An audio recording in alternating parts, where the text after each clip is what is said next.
नमस्कार। अगर हमारी आदतों में हो सुधार तो फिर हमारी सेहत में भी होगा सुधार, है ना।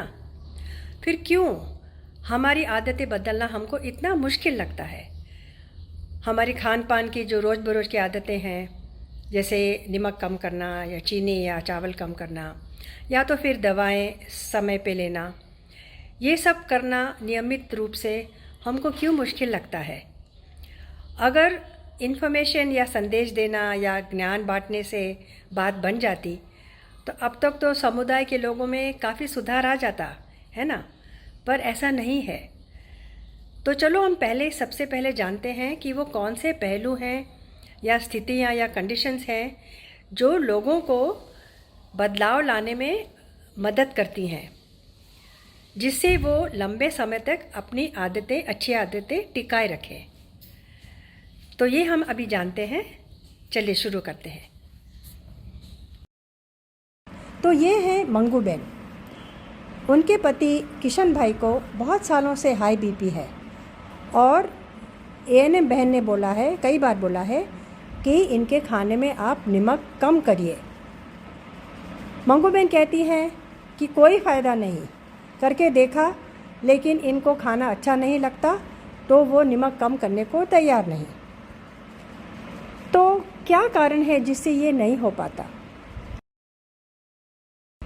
सबसे पहला, जो एएनएम या आशा बहन है वो नियमित मंगू बहन से संपर्क नहीं कर पाती। हो सकता है दूसरे कामों में व्यस्त हो, लेकिन नियमित काउंसलिंग न होने की वजह से उनको जो सही माहिती या इन्फॉर्मेशन है वो नहीं मिल पाता और उनकी तकलीफ़ें कैसे दूर करें उसके बारे में उनको मार्गदर्शन नहीं मिल पाता। दूसरा कि एक प्रकार की हताशा आ जाती है, निराशा आ जाती है कि बदलाव संभव नहीं, करने का कोई फ़ायदा नहीं। अगर आदमी सकारात्मक अभिगम रखे और आशावादी रहे कि नहीं, मैं ये एडवाइस जो दी है, जो काउंसलिंग दिया है मेरे को, उसको मैं फॉलो करने की कोशिश करूं तो ज़रूर फ़ायदा होगा और देखती हूँ मैं कैसे हो सकता है। लेकिन अगर हम ऐसे आशावादी नहीं रहे तो फिर बदलाव लाना मुश्किल है। तीसरा, जो भी उनको काउंसलिंग मिलती है, जो आशा बहन सीएचओ या एएनएम काउंसलिंग करती हैं, वो उनके लिए सरल, सही और स्पष्ट नहीं होती। नमक कम कर दो, ये पर्याप्त नहीं है कहना। उनको समझाना पड़ता है कि किस तरह से नमक कम किया जाए और किस तरह से खाना भी स्वादिष्ट बना रहे। तो अगर काउंसलिंग सही, स्पष्ट और सरल ना हो तो भी लोगों को फॉलो करने में दिक्कत आती है। और चौथा है कि उन्हें मालूम है कि अगर हम नहीं बदलाव करेंगे तो इसके परिणाम गंभीर हो सकते हैं, तो बदलने की तैयारी नहीं होती है। अगर व्यक्ति में ये आभास हो जाए कि हमारी आदतें हम नहीं सुधारेंगे तो आगे जाके परिणाम सीरियस हो सकते हैं, गंभीर हो सकते हैं। ज़्यादा नमक खाने से, बीपी हाई रहने से हार्ट अटैक हो सकता है, किडनी फेल हो सकती है। तो फिर वो बदलने की तैयारी जल्दी बताएंगे। और जैसे मंगू बेन के केस में हम देखेंगे कि किशन भाई भी उनका नमक कम करने के लिए तैयार हो जाएंगे।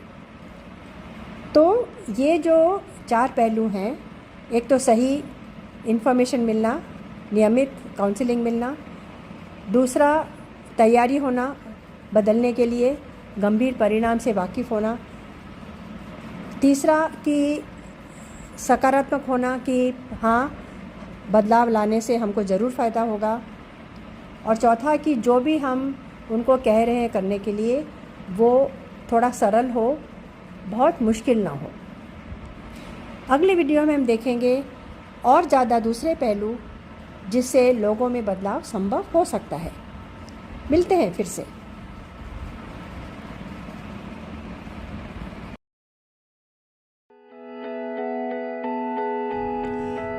नमस्कार मित्रों, आज हम मिलते हैं सकरी बहन और धीरू भाई से। सकरी बहन को 6 सालों से डायबिटीज़ है और उनके पति धीरू भाई को तो 7-8 सालों से हाई ब्लड प्रेशर है। लेकिन पिछले 2-3 महीनों से उन दोनों की तबीयत में काफ़ी सुधार आया है। वो कैसे? दोनों नियमित क्लिनिक पर जाने लगे। आशा वर्कर और एएनएम बहन ने उनको सही, सरल और स्पष्ट सलाह दी। याद है ना, पहले हमने बोला था कि आपकी काउंसलिंग सही, सरल और स्पष्ट होनी चाहिए। और वो दोनों समझ गए कि अगर उनकी बीमारी पर नियंत्रण नहीं किया गया तो सकरी बहन तो घर पर ध्यान नहीं दे पाएगी, धीरूभाई की खेती का काम और दुकान के व्यवसाय में बुरा असर पड़ेगा, दवा इलाज का खर्च तो अलग उठाना पड़ेगा। तो बस ठान ली, अब तो आदतें सुधारेंगे ही, क्योंकि अगर अच्छी सेहत ही नहीं है तो रोज़ बरोज़ की जवाबदारियां कैसे निभाएंगे। सही जानकारी मिलने के बाद सकरी बहन अपने आप को ज़्यादा सक्षम बनाने लगी। किस दिशा में? अच्छी आदतें निभाने की दिशा में। जैसे कि उन्होंने सही तरीके से रसोई बनाना सीख लिया कि कैसे चावल या नमक या तेल आदि का उपयोग कम किया जाए, कैसे फिर भी खाने को स्वादिष्ट बनाया जाए। चाय में चीनी कम कर दी। धीरूभाई ने तो तय किया कि अब धीरे धीरे वो कम नमक का खाना खाने की आदत डालेंगे और वज़न भी बढ़ने नहीं देंगे। आखिर क्यों जीवन को जोखिम में डालें, है ना। और सकरी बहन अपनी पड़ोसन के साथ रोज़ शाम को 30-40 मिनट चलने लगी, क्योंकि शुगर कंट्रोल के लिए व्यायाम जरूरी है। तो वो सक्षम बनती गई।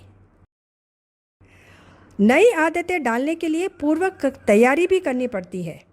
इसका महत्व सकरी बहन को समझ में आ गया। कैसे खरीदी करनी है, क्या खरीदी करनी है, दवाई नियमित लेने के लिए क्या करना है। एक दिन एएनएम बहन घर आई और उनको समझाया कि लंबे समय की आदतें बदलने की प्रक्रिया में कई अवरोध यानी बाधाएं तो अक्सर आती रहती हैं। उनसे निपटने के रास्ते निकालने पड़ते हैं और परिवार मित्रों की मदद लेकर रास्ता आसान बनाना है।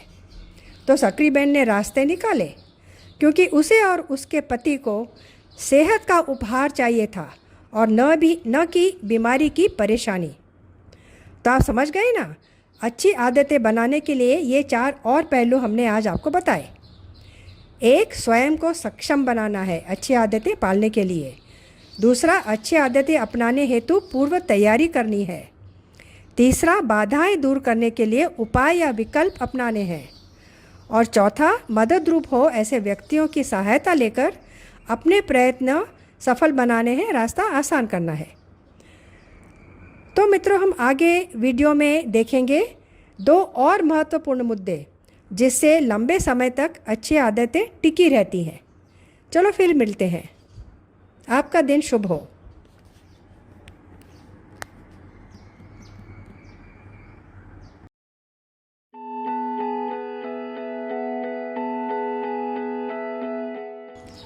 हेलो फ्रेंड्स, गए वीडियो में हमने आपसे बात की थी सकरी बहन और धीरूभाई की, जो डायबिटीज़ और हाई बीपी के नियमन या कंट्रोल हेतु अपनी आदतें सुधारने लगे और उनकी तबीयत में भी काफ़ी सुधार आने लगा।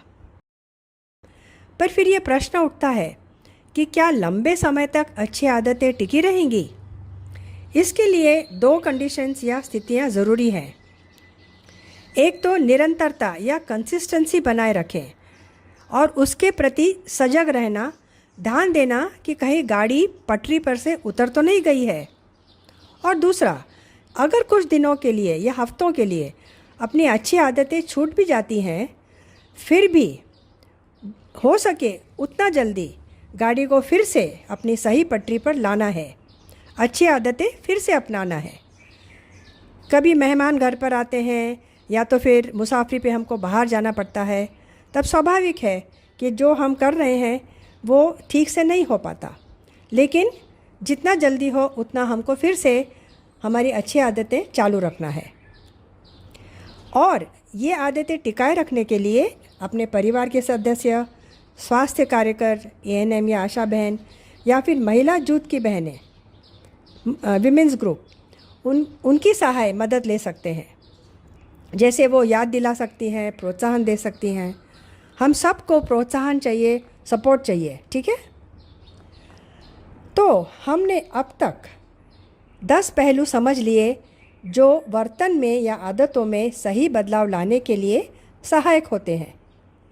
तो मैं आपसे एक प्रश्न पूछती हूँ, याद कीजिए और हमें बताइए कि वो 10 पहलू कौन से हैं।